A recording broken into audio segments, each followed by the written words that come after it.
L'histoire de l'Arc de Triomphe commence en 1806 lorsque Napoléon Bonaparte ordonne sa construction pour célébrer les victoires de la Grande Armée. Ce monument devrait être un hommage aux soldats qui avaient combattu pour l'Empire français. Mais la construction fut loin d'être simple.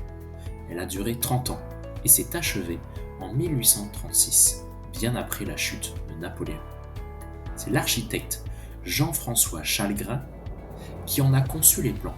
Il s'est inspiré des arcs romains tout en leur donnant une échelle monumentale.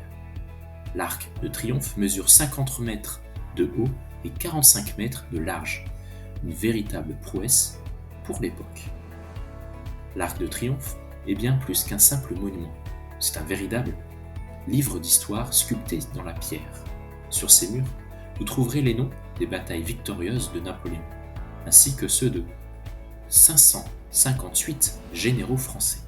Certaines des plus belles sculptures de l'époque ornent ces façades, comme le départ des volontaires, également connu sous le nom de la Marseillaise, réalisée par François Rude.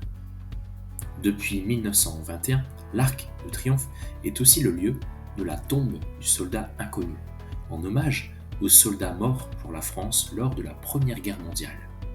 La flamme éternelle, allumée pour la première fois en 1923, ne s'éteint jamais. Elle symbolise la mémoire et le respect pour tous ceux qui ont donné leur vie pour leur pays.